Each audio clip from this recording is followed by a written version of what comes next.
we go. This stream is live. Folks, welcome to the LifterLMS. This is our pre-sales call.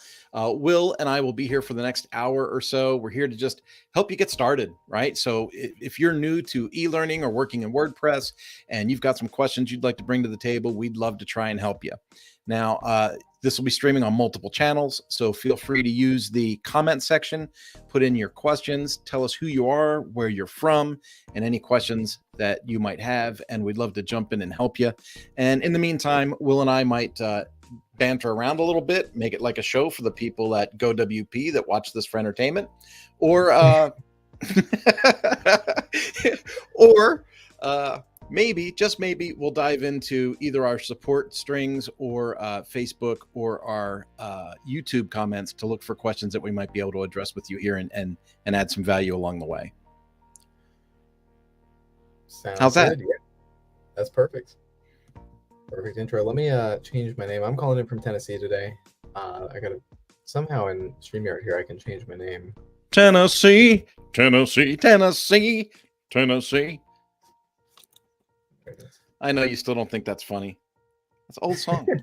Old song. So yeah, there was a comment here on our YouTube channel that we could probably dive into first.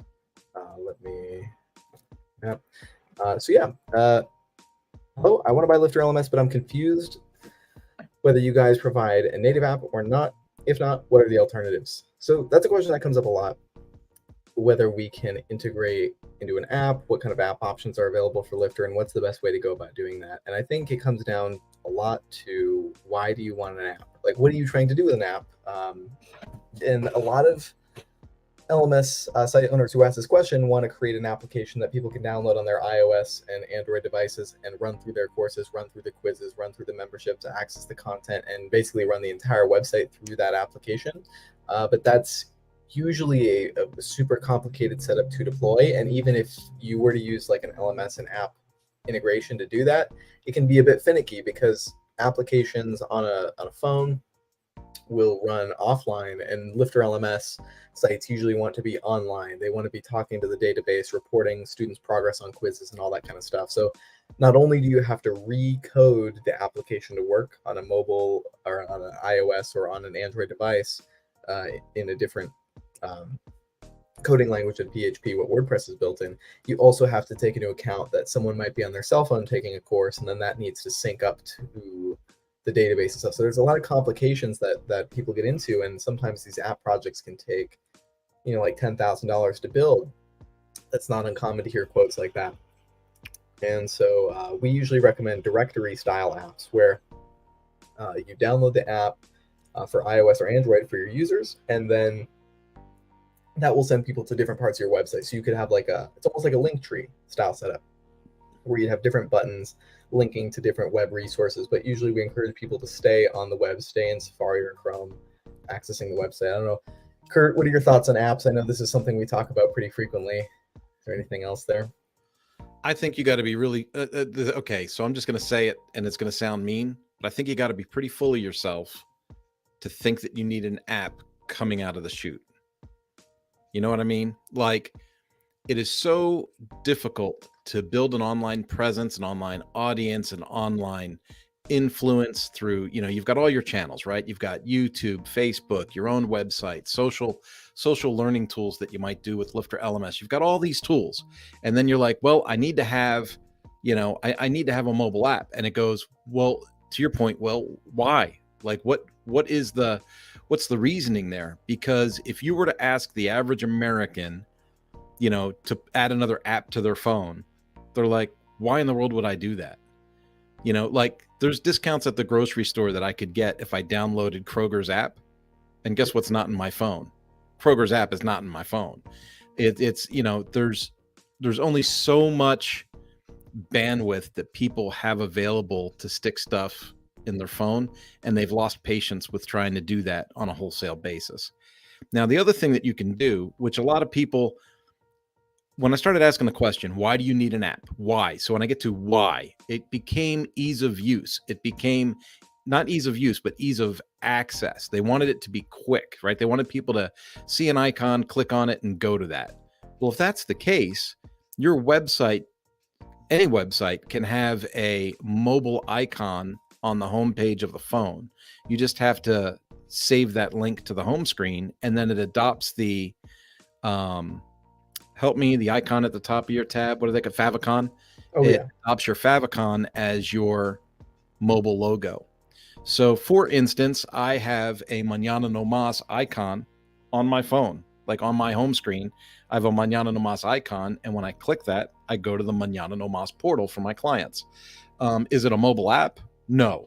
Is it a mobile representation of my website? Yes. Do I access it through an icon on my phone? Yes. Does it act like an app? Kinda. Like the user experience is real similar to being in an app, but to people that aren't into coding or don't understand being connected to the web versus being offline, nobody really knows. Absolutely, yeah. And I think a similar question that we do get pretty frequently is creating our site on a subdomain or a main domain for our Lifter LMS install. I just asked this on a podcast this morning with WP Tonic. Yeah, this comes up almost every week for us, like, and now multiple times a week. It's a good question. A lot of good considerations to be made here. Do you want to share kind of what the answer was from the roundtable there?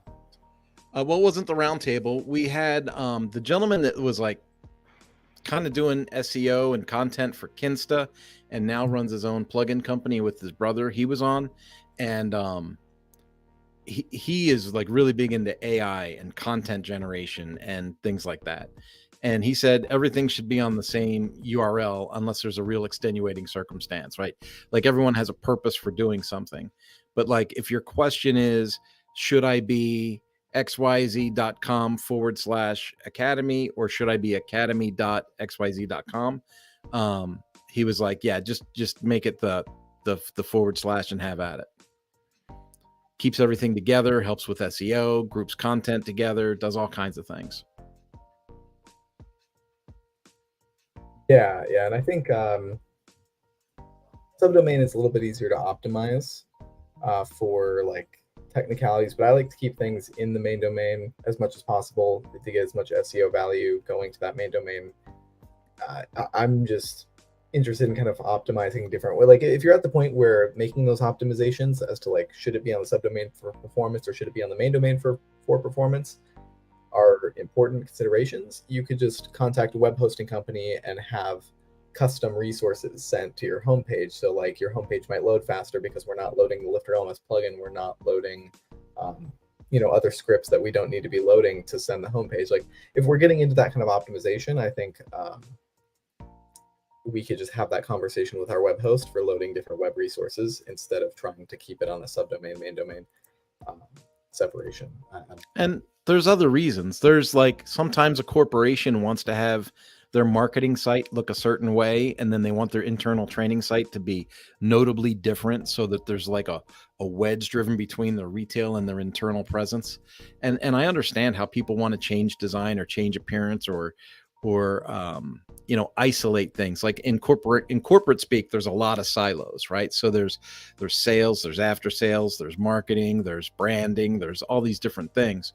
And so sometimes they want to have separation for the sake of their corporate policy and identities.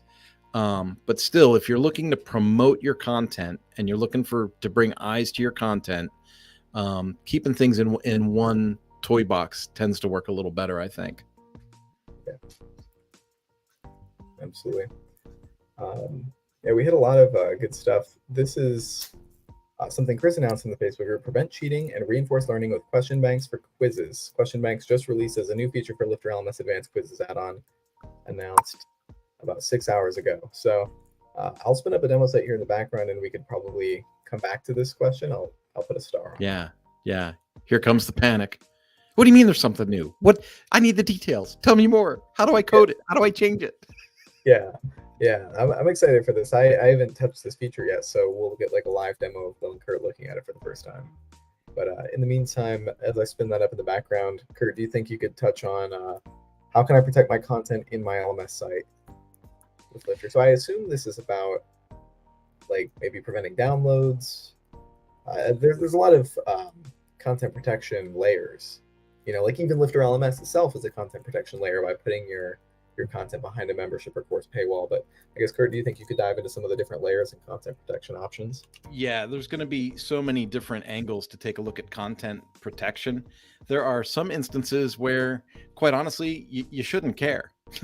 It's, you might not have reinvented the wheel, you just presented a little bit differently. And the more eyes that come to your content, the better, especially if they share attribution, right? Like I have a couple of training sites with some pretty cool concepts on them.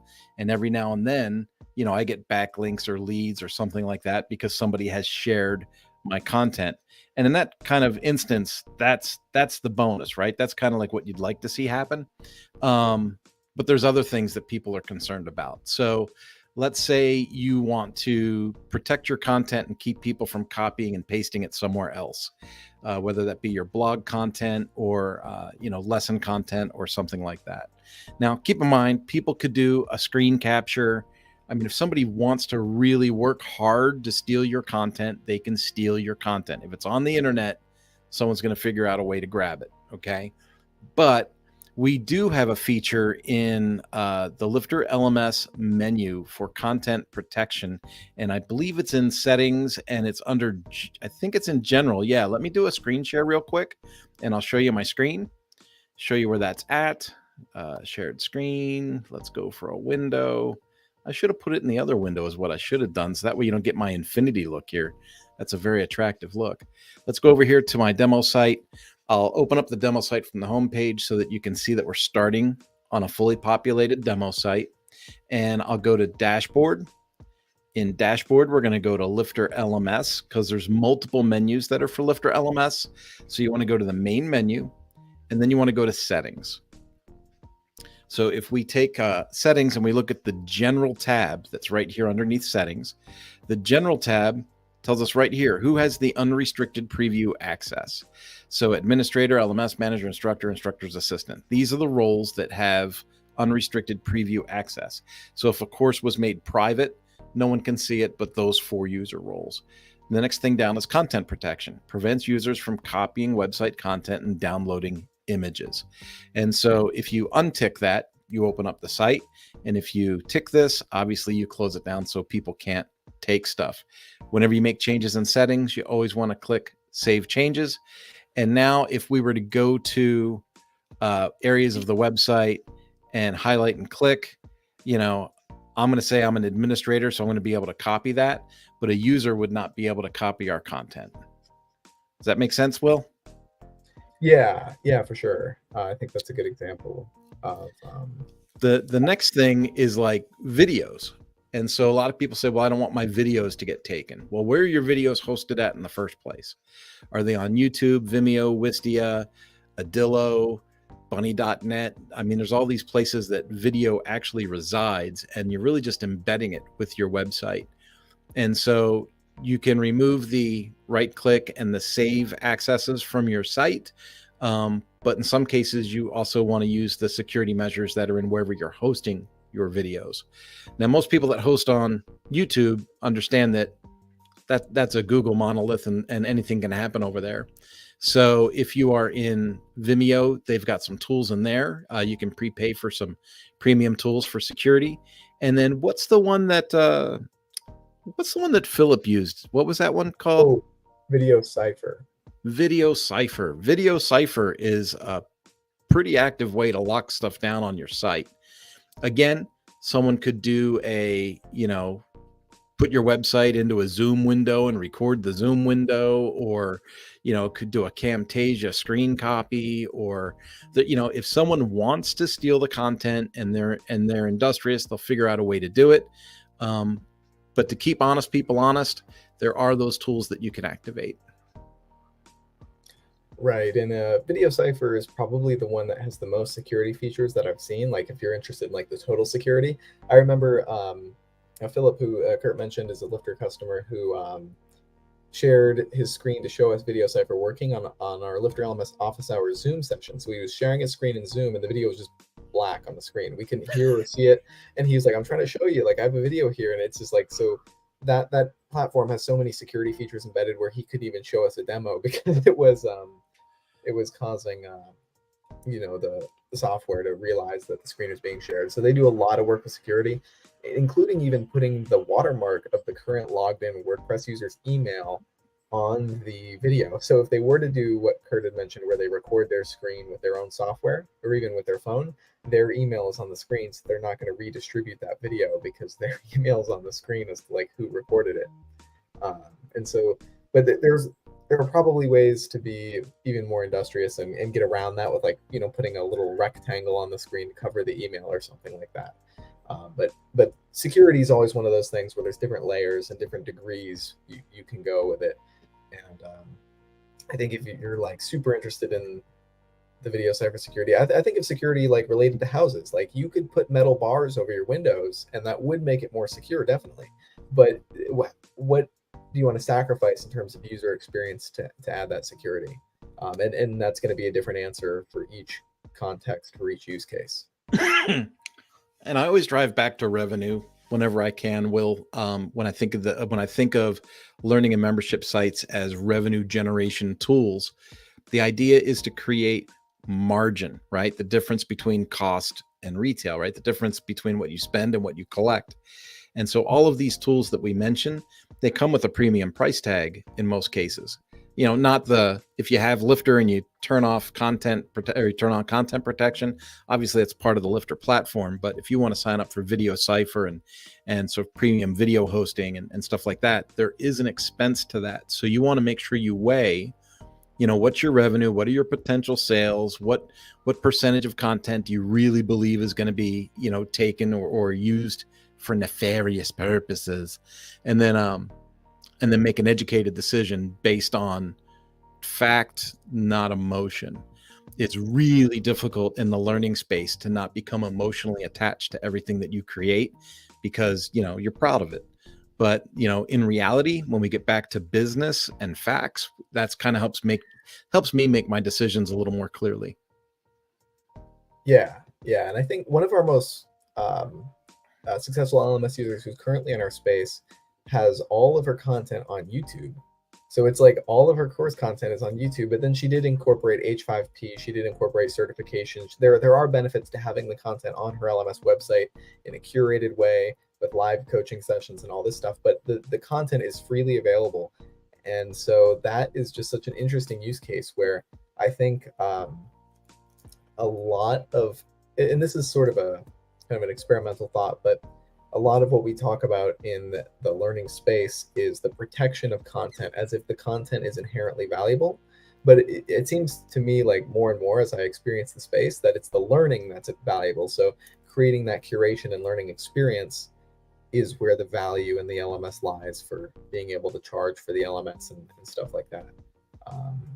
Even like with content increasingly wanting to become free, we find more tutorials on YouTube about how to do various things, and more tutorials online, AI tools serving content directly to people when they ask. There's all kinds of ways to find out answers to questions now. It's really about creating that user experience and creating that learning journey. And I know, Kurt, you do a lot of work with instructional design. I'm going down a bit of a rabbit hole, but it's a rabbit hole that's entertaining to me. I mean, what do you think about that? Like the experience versus the value of the content itself, and like the curation versus creation. That's such a hard thing to really talk about. It is. It's perfect example. I have a partnership that I'm working with right now as one of my clients. And one of them is more database driven, more fact driven, more function driven.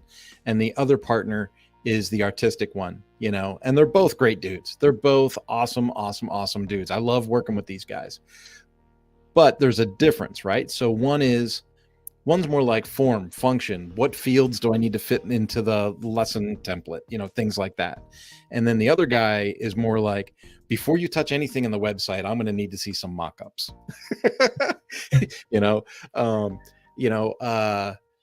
We want professional looking images, but we don't want them to look like models, but we want them to be dressed a certain way, but not look like this. And so, if you get really, really hooked up on, and I call it the crystals and pyramids phase of building, if you get really hooked up on the emotions and the feel and the, I should call it UX, right? The user experience. If user experience from the appearance perspective, If you get too hung up on that, sometimes you fall into that trap of never releasing. Sometimes you fall into that trap, that perfectionist trap, where you never publish or never release your product. Whereas people that are more form and function based tend to be like, well, here's the content. Let's see what it does. And then you can dress it up. You can put a dress on her later. I think that makes a lot of sense. And I was able to pull up a demo site. So let's switch gears a little bit. Jumping back over to question banks for Lifter. I'm excited about this. It's going to be my first time seeing it. And I assume, Kurt, you haven't seen this yet. It's just 6 hours ago. This is the first time I've heard about it, is scrolling through the Facebook group. I did beat Chris over the head after the Scrum meeting this morning. Like, hey, this has been on the feature list for a while, and it comes up at least once a month. And I'm sure people are going to start asking about it right away. So I understand the question bank to work within a quiz attached to a lesson, but not be a question bank that serves the whole website. Is that correct? Right. Okay. Right.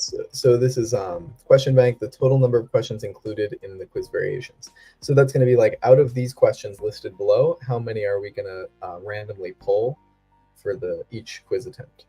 Yeah. So super important to drive this fact home, right? One, this is a big step for us. I think, like, no matter how silly someone thinks it is, it's still a big step. People have been asking this for a long time. But some people want to have a giant bank of questions, like 300 questions in a giant quiz bank. And then they want to be able to use like some of these questions in lesson 1, 3, 5, 9, and 11. That's not going to be the case. This is a bank that serves one quiz set per lesson, and isolates that, but gives you the ability to randomize the learning comprehension reinforcement in that lesson. Does that make sense? Right. Yep. Okay. That makes sense. I see you, like, you're busy typing away trying to ignore what I'm saying. I'm generating a little bit of a question bank here that we can use. I'll do 3 questions. So we'll randomly pull one question from my bank, which is going to be down here. We'll save changes. And you can even do number of questions per type. This is a cool feature where so I could have maybe 3 multiple choice questions, 3 true false questions. So if I were to have a ton of questions here, maybe like 10 multiple choice, 10 true false, each time we're maybe going to pull 3 of the true false and 3 of the multiple choice. That might be a use case for that. I like that. Let's turn that feature off for now, though, because I only have 3 questions in total. So I could try to break it too. I wonder what happens if I say 3 true false and I only have multiple choice questions. We'll experiment with that later, but let's just see what happens. Save changes, give it a second to save. Jump over here, start the quiz. So questions 1, should randomly pull one of them. What is the best learning management system? Let's exit the quiz and try it again. So hopefully it's going to pull a different question the second time I do it. Nope. Complete quiz. I must answer the question. I'm still fiddling around with this and learning how this feature works. Can I just redo the quiz? Why is it? Maybe I'm supposed to pull 1 and 1. Because I have 3 multiple choice, right? Yeah. That's what I have going on. So I would like to start the quiz. I don't know if it creates an attempt per learner or what. So let me switch users, switch to this user, and then access this quiz. This new person. Maybe you need to get it wrong. Yeah, that's a good idea. Sign me up. Be able to sign up for free in the course. Now as another user, our quiz. Still doing Answer it wrong. Oh yeah. Yeah. Totally, señor. Start quiz. Still getting me the same one. Weird. Yeah, I'm still noodling around with this myself. We should learn these new features live all the time.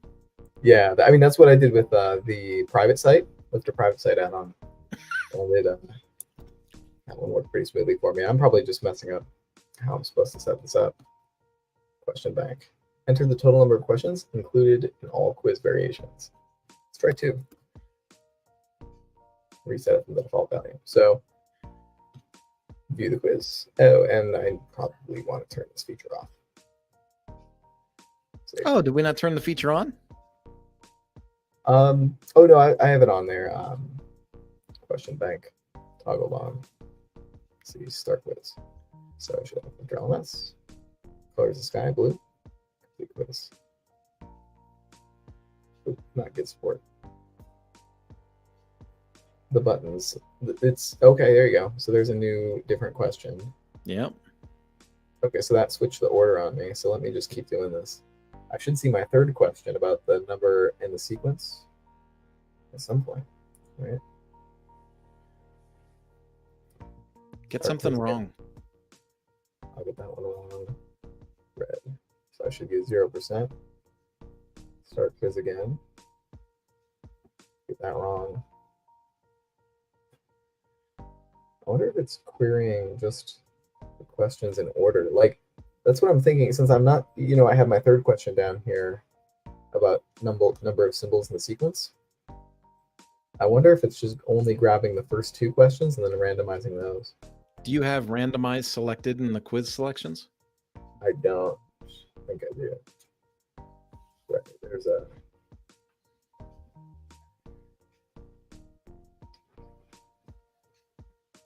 I think... Oh yeah, there we go. Randomize the question order. I think that setting, that one's going to go away when I enable the question bank. Let me just set that to be true. Give it a second to save. And we can jump on to another question. I'm just trying to demo. I'm curious now. Well, I'm curious. Okay, I'm curious too. Let's see. So did it save? I mean, it says we have people watching live, but no one's given us any comments yet, so we can keep playing and breaking things. Yeah. So red. So then if I were to do, let's do 5 questions. Let's do 5 multiple choice. So this is test number 4. This is correct. I ran out of creative ideas, so we're just going to do this. So we're going to include 5 questions, and then I'm going to do the first 4.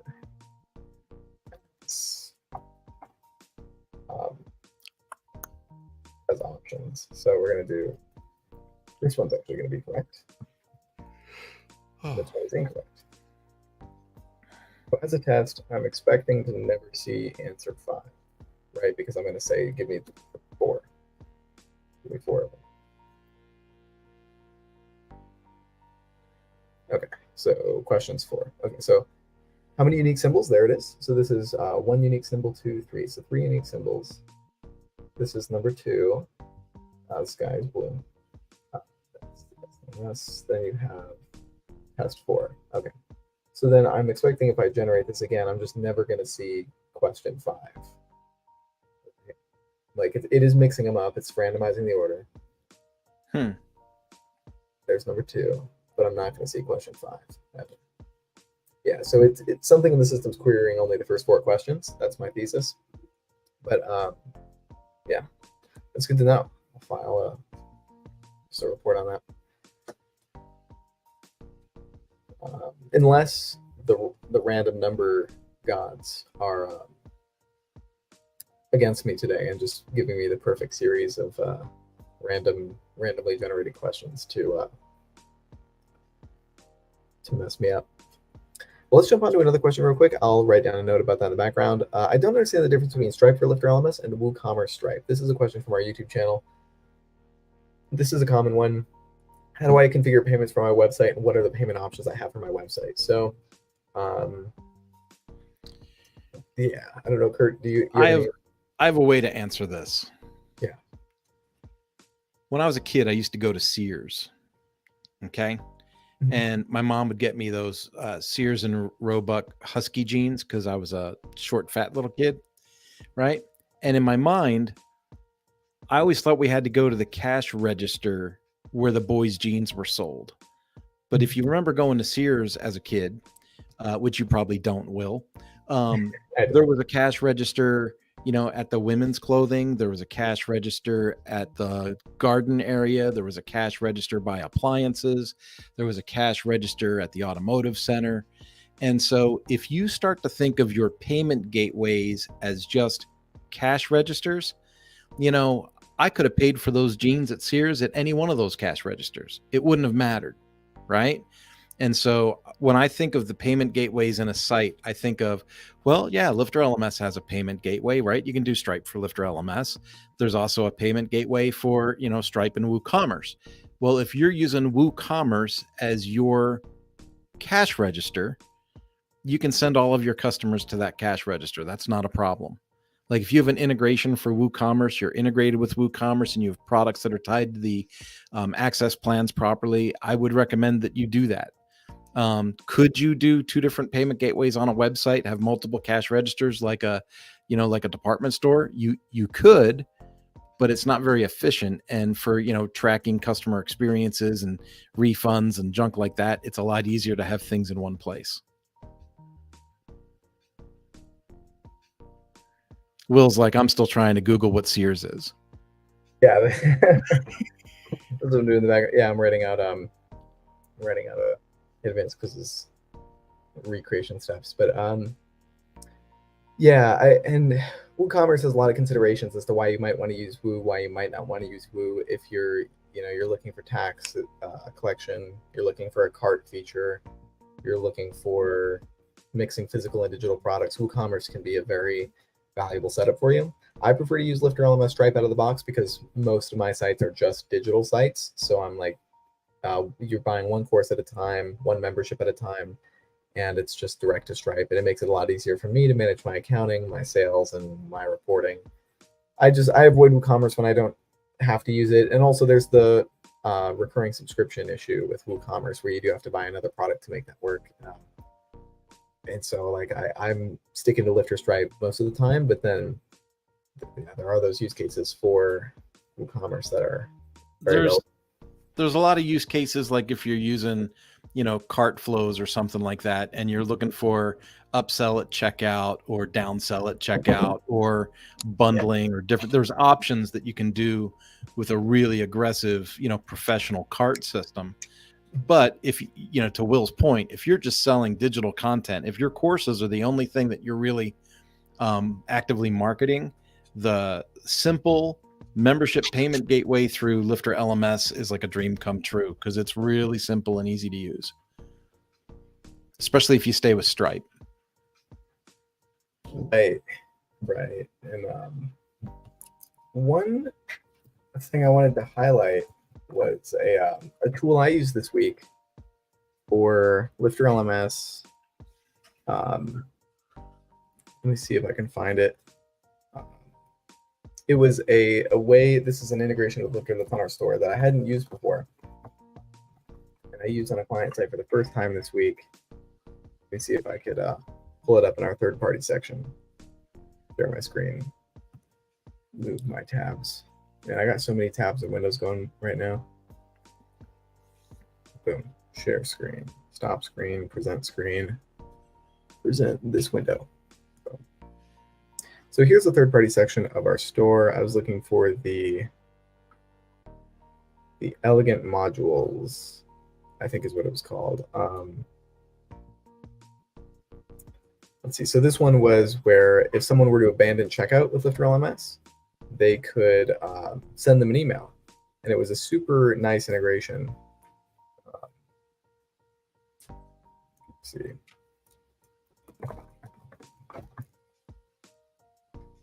Here it is, abandoned cart for LifterLMS. This add-on is a really cool one, and I had an opportunity to try for the first time this week. I don't know if you've seen this one yet, Kurt, on any client sites, but this is an add-on, a third-party add-on developed for LifterLMS that allows you to say if someone were to abandon their checkout, they were to go to PayPal or Stripe, and then they leave. They exit the page, but they've already entered their email. This thing will capture their email and then send them a notification follow-up that says, hey, here's a coupon. You want 10% off? Complete your purchase now. And I think this is a really slick feature to add to a LifterLMS site. So if you're not using WooCommerce and you're not leveraging the cart flows, the launch flows, any of those advanced add-ons that WooCommerce has as an integration, you can leverage the power of this integration with LifterLMS directly, either PayPal or Stripe or Authorize.net, to create some notifications to say, wait, don't go. Wait, don't go. Yeah, it's not really a pop-up system like that. It's more of an email follow-up, but you can add discounts to close sales and stuff. And it even tracks recovered revenue. So if someone were to purchase with one of the discounts or were to click through and purchase from one of these abandoned cart emails, it'll tell you recovered revenue. And I really love that feature where it'll even report to you that this integration has saved you this much money by sending the recovery email. Yep.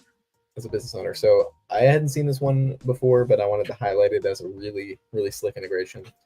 For anyone. I think I remember, I think Chris did a webinar feature on that when it came out. Yeah. Yeah, that sounds right. But they work with the LifterLMS notification system, and it really, really works pretty slick for the integration I did with it. And this is another example where we could touch again on email SMTP things, because this is an example where the email or the website is going to be sending an email to the user's inbox. And I also had some troubleshooting this week regarding that, making sure emails get delivered to the inbox. I think I'm not getting the emails.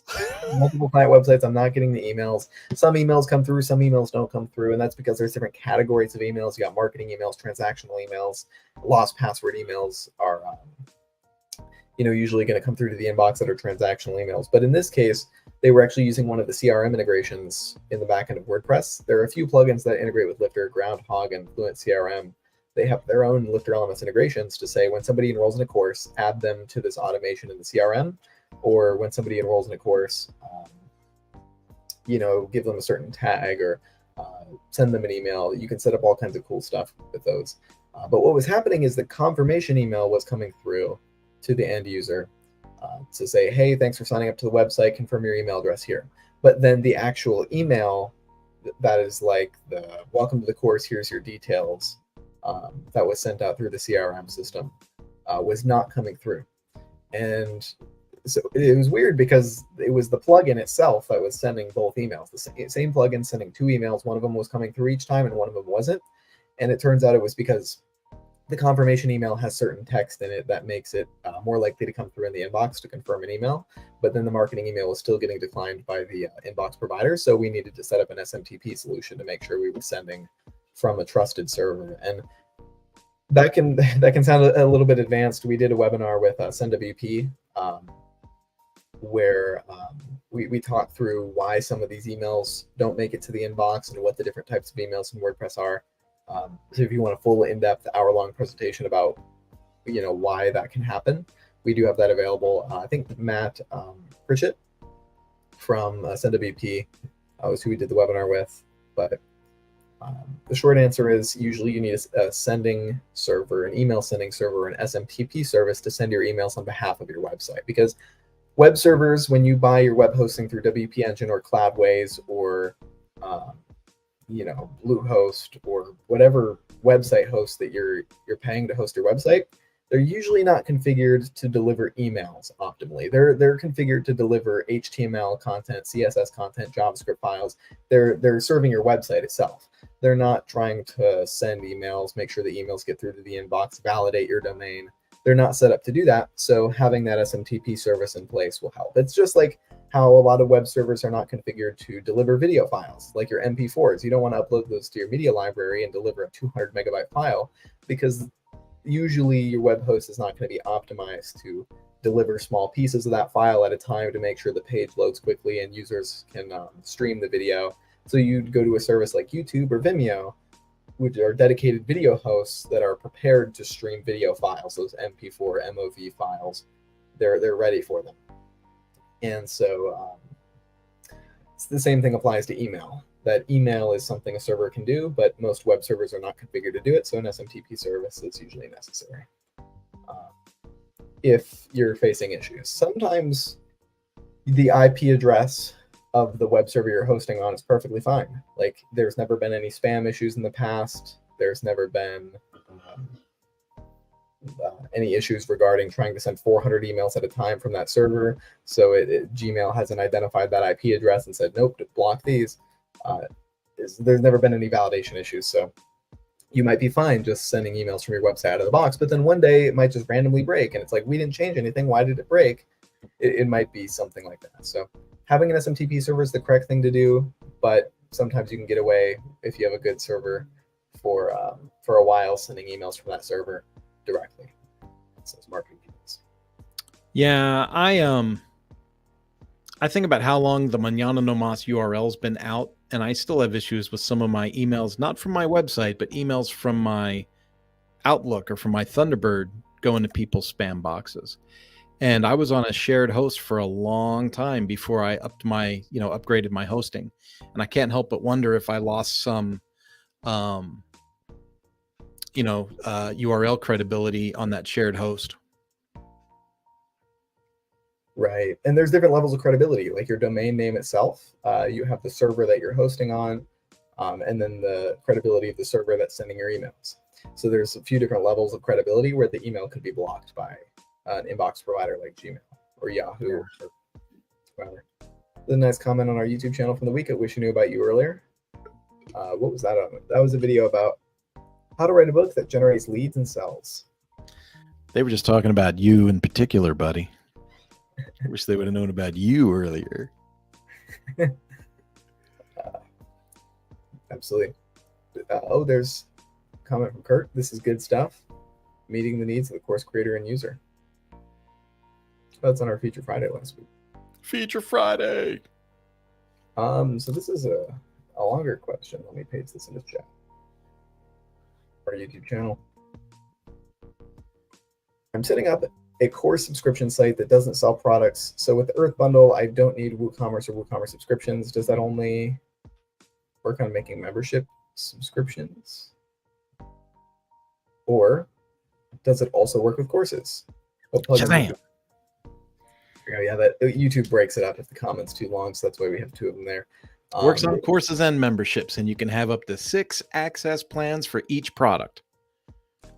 Right. Shazam. Exactly. Golly. Yeah. That's like the question we answered earlier. You don't need WooCommerce. You don't need WooCommerce subscription. Just Lifter Stripe will do the trick. And dude, people will say, it's so funny because they'll say, why do I need 6 different access plans for a course? That seems weird. But then when you start to really play with the flexibility of things, you realize, okay, so maybe I want to have an access plan where they pay me all up front. Maybe I want another access plan where we break it into quarterly payments. Maybe I want another access plan where it's monthly. Maybe I want another access plan where they can buy 14 days of access to sample it and then it terminates. Maybe I want to have an access plan that is for, my inner circle. Maybe I've got 25 people in my inner circle that I want to share this with. I don't want to give it to them for free, but I want to let them have access for $15. Well, then I can have an inner circle access plan and set that to a non-visible plan. And then I can just forward the 25 people in my inner circle its own individual link that they can access and make the purchase for, like a little secret squirrel discount. So there's a ton of reasons why it's so cool to have, up to 6 access plans per product. And what's cool is you can have 6 access plans for a course, but then you can also bundle those courses into like memberships and sell them as memberships. I get a little excited about that because you can just go crazy coming up with all these different ways to sell your stuff. Yeah. And I think sometimes when creating a site from the ground up, the pricing model is usually a little bit less important. Like I remember we had someone, Marcus, on our past live stream who was asking a question about, I've had people paying something like $9 a month or something, and now I want to change the price to like $15 a month. How am I going to facilitate this transition? And so I think that's just a great example and a great use case where you'd have to create a new access plan or upgrade people or leave the previous people at the $9 a month, get the new people coming in at $15 a month. But even making like kind of small oversights, small mistakes, overestimating how many people are going to join the program, still can work out really well. Like that's like one of the problems, that it's a growing pain that comes up with success. Like his platform's doing well and it's growing, and that's one of the pains of growing, rather than trying to like figure out all of this stuff from the get-go and then never launching. That never launching thing really bothers me. I just like people to throw it out there and give it a stab. You can always change it. Yeah. My screen froze a little bit. There. Richard's got a question: Stripe versus PayPal. Roll the dice, bro. Which one do you like? I'm just gonna be blunt, and you know what? Maybe the people at PayPal are listening, and they'll put a mark against me or something. But with PayPal and subscription products, we have a thing called reference transactions that have to be enacted for PayPal to work for subscriptions. So it can be a real pain in the rear if you don't qualify or they don't grant you those reference transactions. And I don't understand the ins and outs of how PayPal makes that decision. But if it's a subscription product and it's going to be recurring billing, man, it is so much easier to just go with Stripe and get that thing going. You sign up with Stripe, you get the API, you put it in your settings, boom, done, go make some money. With PayPal, it's a little more involved. Now, here's why PayPal is awesome. Let's say you have a higher ticket item that you sell. So instead of selling a course for $19.99 or $49.99 or $47 or whatever, let's say you've got a training program that's like a year-long coaching program, and it's $5,000 or it's $8,000 or something like that. Well, PayPal, even though Stripe does have this available through some partner vendors, PayPal has that financing with PayPal. And so a lot of people will make a PayPal purchase with the PayPal credit. And for your bigger ticket items, it might be more persuasive or influential to give them that as a payment option. So that is one reason why I say that PayPal would win in that conversation. Stripe has a couple of things. I can't remember the name. They have one that's called Pay Later with Stripe, but then they have another one that's like co-branded with a power partner, and I can't remember the name of that partner yet. That's and this is where we're going to have a talk about business and not just LifterLMS. That's a difficult proposition because I've sent customers to that before. I have a couple of high ticket items that I sell, and I've sent customers that direction before, and it's not 0% interest, and it's not, they're in business to make money. So the interest rate is typically 25 to 30%. They have to qualify for it. It's not just a given. It's not like, just because you said so, they're going to get the free money. It's not like that. So it's like a real application process. It's like if you go to buy a mountain bike and they say, oh, finance with a firm, you'd still have to apply with a firm to get the loan through a firm before they'd send you the mountain bike. So there are options with Stripe. I don't want to tell you that there aren't, but if people are already credit liquid with PayPal, it's a much easier process to sell higher ticket items through PayPal. Yeah, I had never considered that. Bada boom, bada bing. It's all about the business, yo. Show me the Benjis. Nice. Let's see. I'm checking my DMs. By the way, if you're an agency and you're listening to this, everything I just said works like double time for agencies. So if you're taking money online as an agency and you're invoicing people, I'm all about prepayment as an agency.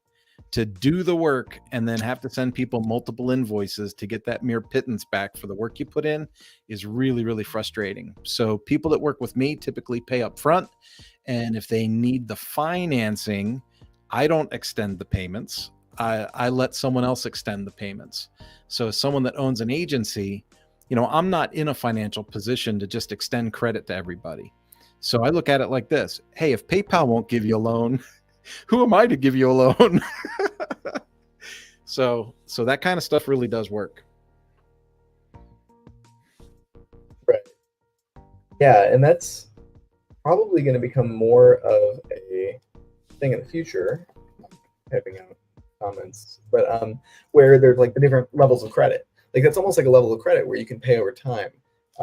And so, like PayPal or Stripe or whatever partner is almost assuming a level of credit to have you like pay for the course now, so the instructor gets the money up front, and then PayPal might assume the risk that that user doesn't pay over time. That's kind of Yeah, it's to me it's really interesting. If you're in the e-learning space, let's say you're a course creator and you focused on helping people with startups, think about the audience that you are trying to help, right? And then think about the percentage of failed startups. I'm not trying to discourage people from being in a startup. I love startups, but you have to be real, right? You have to look at the numbers. What are the success rates? What makes people succeed or not? And so if you are looking to sell a product to people looking to get into a startup, you know, the idea that money gets better or more flush within short history, that's a mistake to make. So if your finance model is not to charge them up front, but to let them pay over time, you have to take into account that there's going to be a certain percentage that don't make it. right.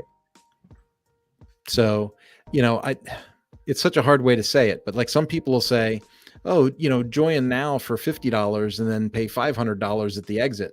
Well, if you think they're going to have $500 at the exit, you've made a mistake. That was a loud noise. Fireworks? There was fireworks outside in the middle of the day. Who lights fireworks in the middle of the day? You can't see nothing.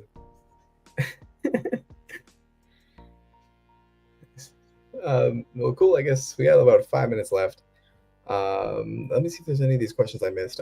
I dumped a bunch of them in chat in the beginning. Protect content. Oh, I guess this is. I was going to mention we're having a 60% off sale because it's better than the sale that you promote on here. Yeah, that's true. We usually promote this 15% off thing, but yeah, go ahead and with the 60%. I can't keep up with what sales is doing. I'm on the customer success side. I'm trying to make videos. I'm trying to figure out why this advanced quizzes thing isn't working the way I want it to. Boom. I'm right here on our Facebook page, folks. If you go to facebook.com/groups/LifterLMS VIP, that is a group called Successful Online Course and Membership Creators by LifterLMS. And in there, you'll see that Chris Badgett 3 days ago put up the 60% off sale, and it's good until October 9th.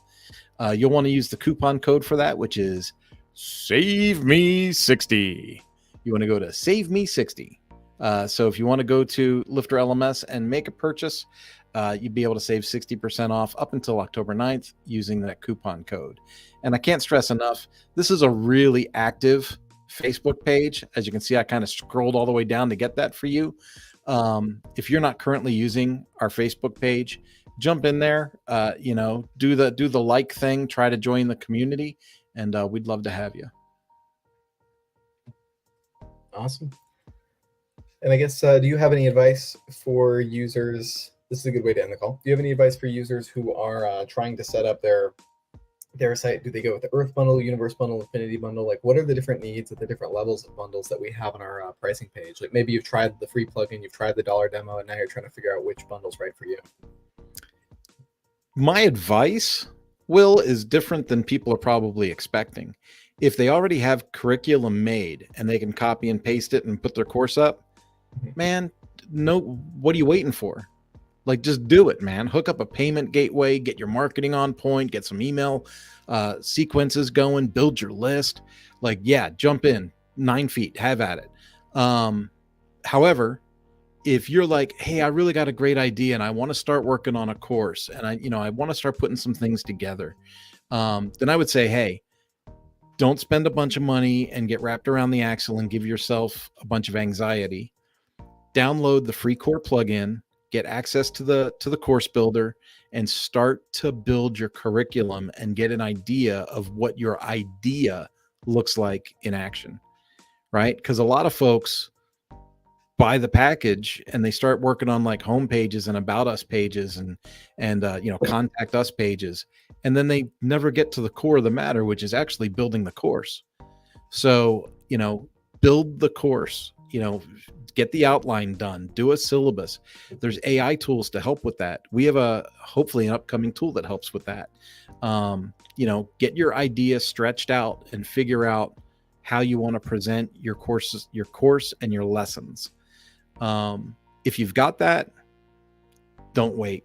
Like that's my next biggest thing is once you have the courses and the lessons in place, no more waiting. There's nothing to get perfect. There's nothing to tweak. You just minimal viable product. Slap a price on that sucker and start trying to build some revenue and an audience.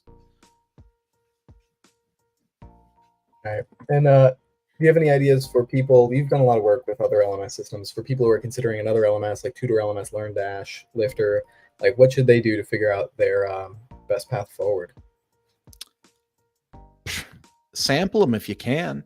Right. I mean, we have the $1 demo, right? And that gives you all the juice right up front. So you can try it. You can, and you and I are doing this every week and people can come in whenever they want and ask a question.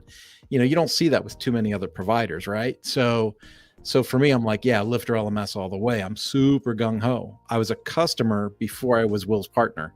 So, I'm fully developed in the Lifter space. However, I have used Moodle, TutorLMS, Bridge, LearnUpon, custom corporate sites that were built together for SCORM packages. And so I've dabbled my feet in all of these different environments. And then it comes down to use case, Will. It really does. Some corporations are like, no, we can't have WordPress because the IT guy's 92 years old and he thinks WordPress isn't secure.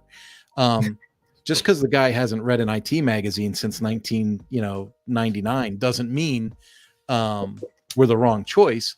It just means that somebody higher up than you is making a decision that you can't get around. And if that's the case, there's other sources to look at. But if WordPress is in the sphere and you're looking for a good LMS, get with one you can sample. Try the course builder out in whatever it is you're looking to use. We could compare it a lot to LearnDash, and LearnDash is a solid product, man. It's good, but check them out. Try and send them a question, send them a help ticket. Try and get a demo on that, and see what the culture's like, and see if it fits your use case. If you kind of prefer that, good luck to you there. And if you like, the interactive community and the support that you get at Lifter, we're certainly here for you. Sounds great. And we're at about the top of the hour now. So let us know in the comments below if you have any other questions or comments here, and we'll be live again next week. And also let us know if you like this overlay here that I designed more than the default overlay. Let us know in the comments below. This is the, we got some cool overlays designed by Kim, the owner of the company, like this one. And then Will comes in with PNGs like this. So let us know if you like the crazy overlay or the casual cool overlay. I like casual cool, but I also like the ones that are nuts. So let us know. We should have little miniature AI guys. Oh, like dance. Oh, you could do GIFs. Yeah, GIFs are supported. So we could have like Will AI and Kurt AI dancing around the corners. Yeah, that would be awesome. Yeah. I could have the fat the AI guy made a fat Viking out of me. Yeah. I make a pretty good fat Viking. And we could use AI to animate it. Yeah. I thought I didn't have any neck before, and then that AI was like. Nice. Well, thanks everyone for joining us in this live stream. We'll be live again next week. Will Middleton and Kurt Von Ahnen signing out from LifterLMS. Have a good one.